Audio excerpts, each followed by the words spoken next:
بسم الله الرحمن الرحيم الحمد لله رب العالمين وأصلي وسلم على نبينا محمد وعلى آله وصحبه ومن تمسك بسنته إلى يوم الدين أما بعد. Continuing with Juzz Ashir, or beginning Juzz Ashir, the 10th Juzz. Alhamdulillah, we come to Thuluth al-Quran, 1/3 of the Quran. Completion of Surah Al-Anfal, a Medinan surah containing 75 verses, whereby the previous Juzz we stopped on Ni'mal Mawla wa Ni'mal Nasir, that Allah subhanahu wa ta'ala is the best protector and the best aid and the one who gives victory. The theme of aid and victory of Allah subhanahu wa ta'ala spills over, continues inside the 10th Juzz. يا أيها الذين آمنوا إذا لقيتم فئة فاثبتوا واذكروا الله كثيرا لعلكم تفلحون.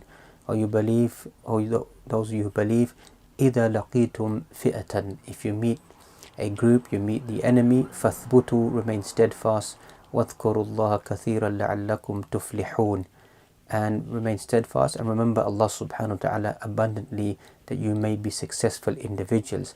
Success isn't just the weaponry that we find or the strength the person has, it is the victory, the help of Allah subhanahu wa ta'ala, which is gained via istiqamah, and here as I mentioned here, dhikrullah, the remembrance of Allah subhanahu wa ta'ala. And then straight after that Allah mentions وَأَطِيعُوا اللَّهَ وَرَسُولَهُ وَلَا تَنَازَعُوا فَتَفْشَلُوا وَتَذْهَبَ رِيحُكُمْ وَاصْبِرُوا إِنَّ اللَّهَ مَعَ الصَّابِرِينَ.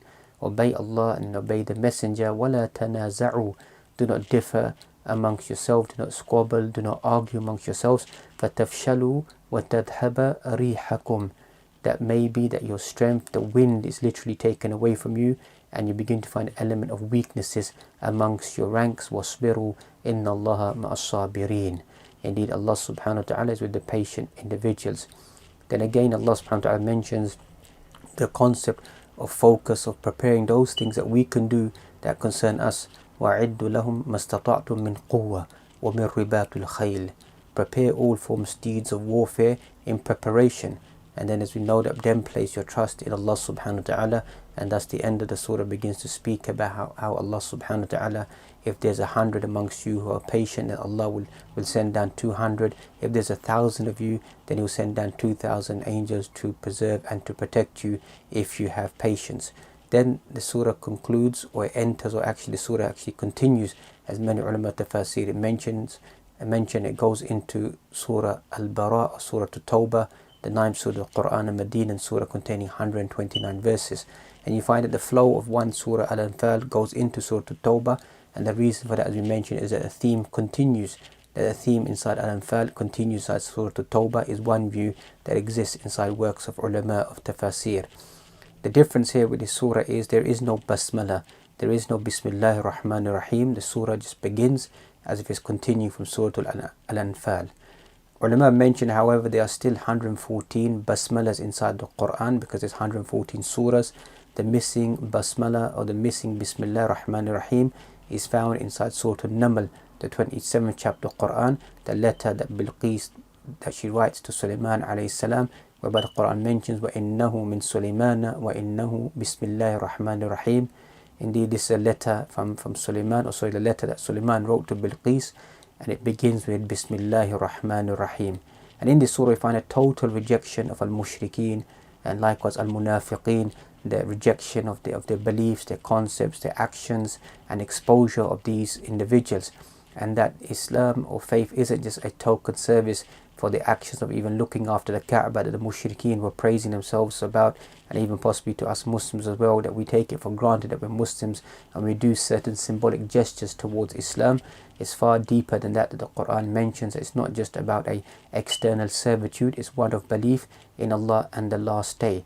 And one needs to make the clear choice between one's family members and the society and the people around them. And thus Allah mentions قُلْ إِنْ كَانَ آبَاؤُكُمْ وَأَبْنَاؤُكُمْ, say if your parents, your children, your spouses, your wealth, your property, 8 categories here are mentioned inside this verse. أَحَبَّ إِلَيْكُمْ مِنَ اللَّهِ وَرَسُولِهِ وَجِهَادٍ فِي سَبِيلِهِ فَتَرَبَّصُوا حَتَّى يَأْتِيَ اللَّهُ بِأَمْرِهِ. If these 8 categories become more beloved to you, then Allah subhanahu wa ta'ala and His Messenger, and striving and struggling in the way of Allah subhanahu wa ta'ala, then wait till the command of Allah subhanahu wa ta'ala comes upon you. Then the surah continues by refuting the corrupt beliefs of al-Yahud wal-Nasara, the Ahbar, their rabbis, and the Ruhban, the monks, refuting their beliefs and refuting their actions and the hoarding up of wealth. Then we find a great verse inside there praising the Prophet ﷺ along with Abu Bakr as-Siddiq, إِذْ هُمَا فِي الْغَارِ إِذْ يَقُولُ لِصَاحِبِهِ لَا تَحْزَنْ إِنَّ اللَّهَ مَعْنَا. When he said to his companion, do not fear, do not be upset, indeed Allah subhanahu wa ta'ala is with us. لَا تَحْزَنْ, don't be sad, إِنَّ اللَّهَ مَعْنَا.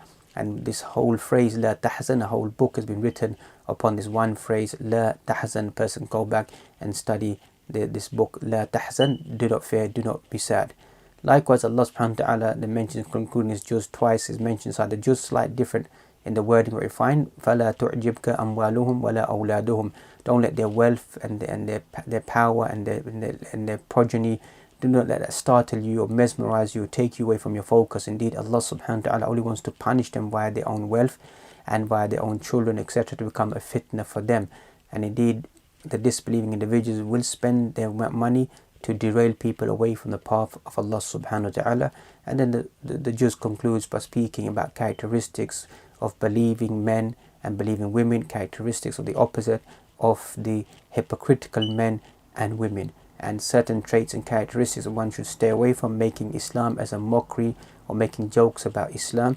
If you read the tafsir of the verses, لا تعتذروا قد كفرتم بعد إيمانكم, go back and read the tafsir of these verses, whereby that certain individuals were mocking at the companions and speaking ill of the Prophet ﷺ, and they said that we were إنما كنا نخوض ونلعب, we were only passing our time and playing and jest, we didn't really intend it for any purpose. So here what can be extracted in today's time is people who make jokes about Islam, make people laugh via comments about Islam, about the hijab, about the beard, about salah, about religious clerics, about symbols of Allah subhanahu wa ta'ala, about the salam, about greetings, about the way that we may eat, that we drink, and actions of sunnah that we do. This is not to be taken lightly. Indeed, as ulama have mentioned inside Nawaqidul Islam, nullifies of Islam, is making a mockery, a jest and joke about Islam can lead a person towards kufr and being exited from the fold of Islam. May Allah subhanahu wa ta'ala give us all tawfiq and strength to hold fast to the Quran and the Sunnah of the Prophet alayhi salatu wasalam.